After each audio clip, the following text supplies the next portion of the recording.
What is the most commonly used word in association with the euro? No, it's not failure, though it could be. No, it's stability, isn't it? A decade ago, everybody said, once we've got the euro currency, it will bring us stability. Well, I would suggest a decade on, what it has brought is chaos, discord and misery for millions.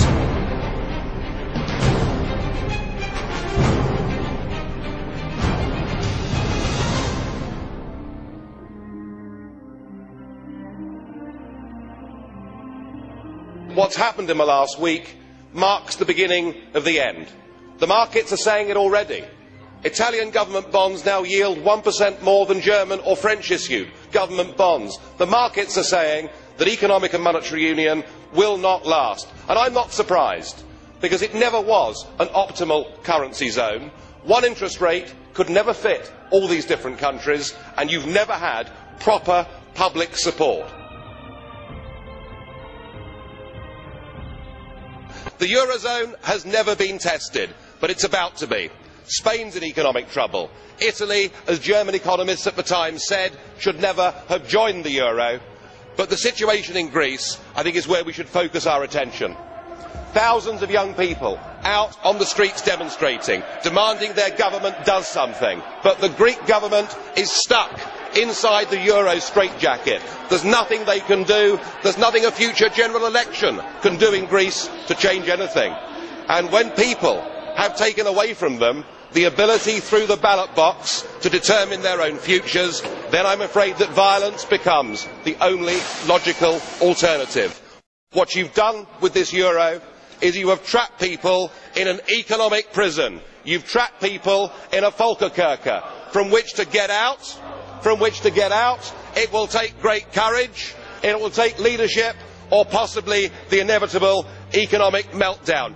And jeer on if you like, but have you noticed that on the bond markets this morning, Greek bonds are trading 233 basis points higher than German bonds? Now, I know that most of you in this room won't even know what that means, and those that do will do your best to ignore it. You can go on if you want, burying your heads in the sand. You can ignore the markets if you want to, but in time the markets will not ignore you.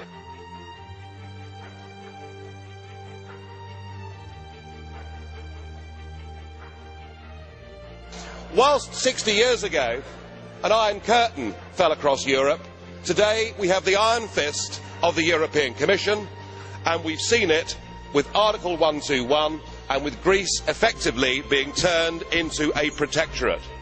Poor Greece, trapped inside the economic prison of the euro. In 1968 we had the Brezhnev doctrine of limited sovereignty.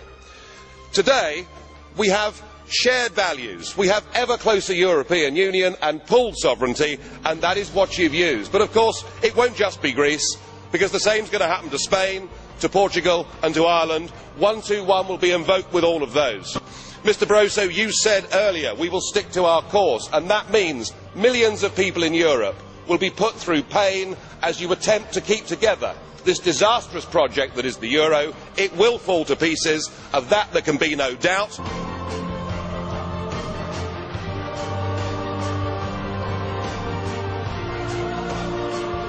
And now we have the situation in Ireland. Now I know that the stupidity and greed of Irish politicians has a lot to do with this. They should never ever have joined the euro. They suffered with low interest rates, a false boom and a massive bust. But look at your response to them. What they're being told, as their government's collapsing, is that it would be inappropriate for them to have a general election. In fact, Commissioner Wren here said they had to agree their budget first before they'd be allowed to have a general election. Just who the hell do you think you people are?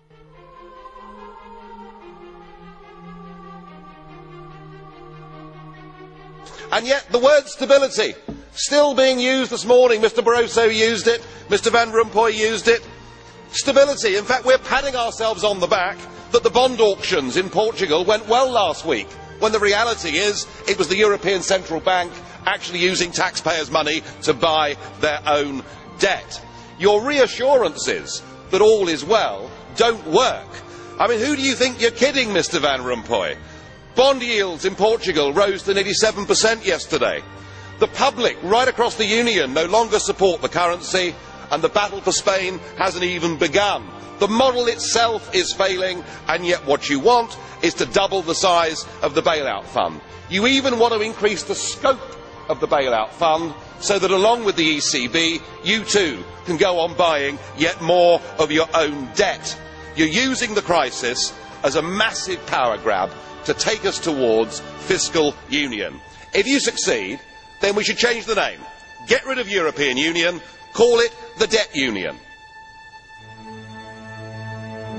You are very, very dangerous people indeed. Your obsession with creating this Euro state means that you're happy to destroy democracy. You appear to be happy for millions and millions of people to be unemployed and to be poor.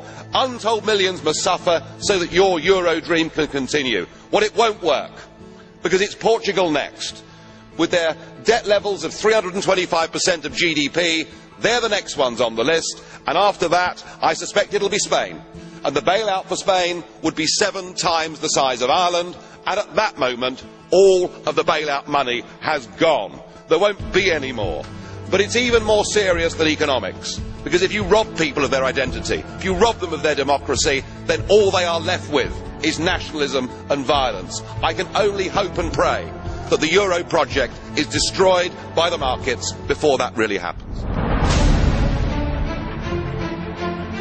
Now, what you should be discussing at your summit on Friday is Portugal, because after the bailouts in Greece and Ireland, it's pretty obvious the markets are sending you all a message.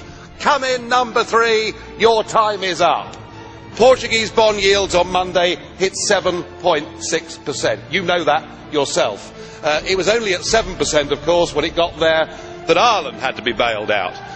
We've also got, in April, a massive rollover of Portuguese debt, another 20 billion that has to be rolled over.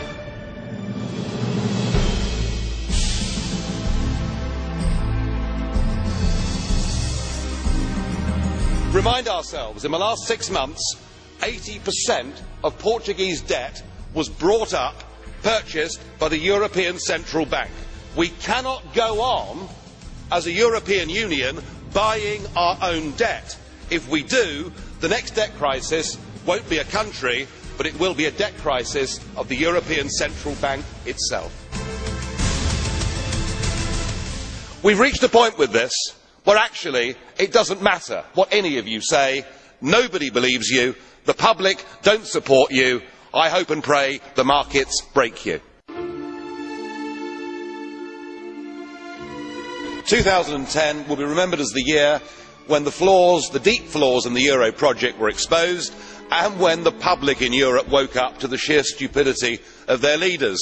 And so here we have another summit, another crisis, confidence in the euro ebbing by the week. It's like watching a slow-motion car crash. And now you want a permanent bailout mechanism. But I think the last week's going to prove to be the watershed moment for this entire European project. You see, the only way to stop countries acting in their own national interest is to take that power away from them. To form a Treasury Department there in Frankfurt that has power over tax and power over government spending. And indeed, I've heard some of the EU extremists this afternoon effectively call for that. But you've come back to us today, and now with the approval of Mr Sarkozy and Angela Merkel, you're the head of a new economic government for 500 million people. And you've launched your 10-year plan, your wish list. And I just wonder, have you remembered what happened to the last 10-year plan that was launched in 2000? It was launched in this Parliament to much acclaim. It was a total and utter crippling failure even before the global recession hit. And in fact, all centralised EU plans fail. Just look at the disastrous, ruinous common fisheries policy. And now your beloved euro has failed. It's failed politically at its first major hurdle. You weren't able to come up with a plan at that summit. You can't bail out Greece without the International Monetary Fund coming in to save, at least for the moment, your euro dream. And yet, Mr Van Rompuy, your plan seems to be we're losing, we're failing, let's have more of the same. let's have more Europe, let's have more failure. But it must be one thing or the other. It's either a full EU state that controls everything, or it is disintegration and back to national control. Well, President Barroso, you're certainly flexing your muscles, using the powers given to you by the Lisbon Treaty, which you pushed through using illegitimate means. You now do everything you can on the world stage and within the EU to acquire all the attributes of statehood. And nowhere could that be more apparent than in your recent proposal for a direct tax to be levied by the European institutions on the peoples of this continent. Of course, in previous times, there was a very successful independence movement that campaigned on the slogan of no taxation without representation. And you certainly, sir, are not a representative. We haven't voted for you, and we can't remove you. So I think with this direct tax, you actually made a mistake. Because what this euro is all about, it's about a political class imposing its will upon the peoples of Europe.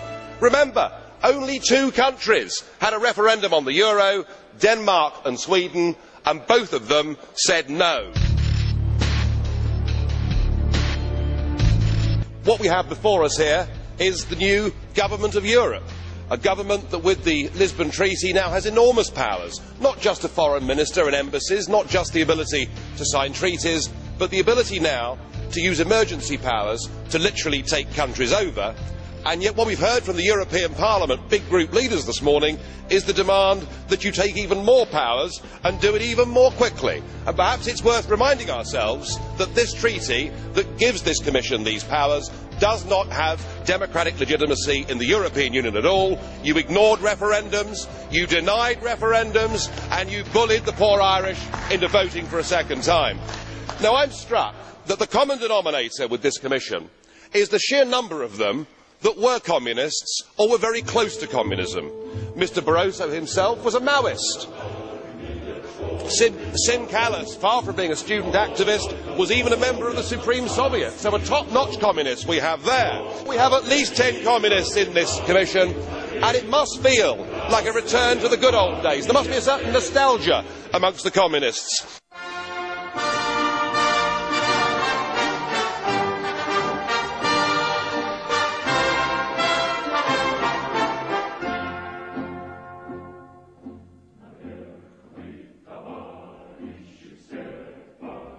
Do enjoy the 10th birthday of the euro, because I very much doubt you'll be celebrating the 20th.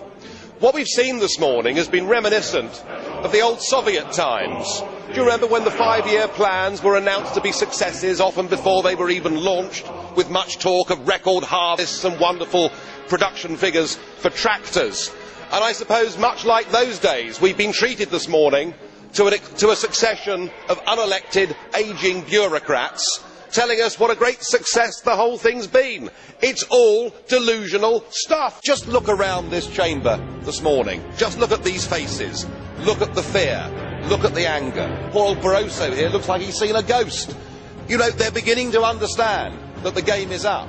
And yet, in their desperation to preserve their dream, they want to remove any remaining traces of democracy from the system.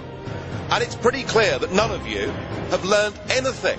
You know, when you yourself, Mr Van Rompuy, say that the euro has brought us stability, I suppose I could applaud you for having a sense of humour, but isn't this really just the bunker mentality?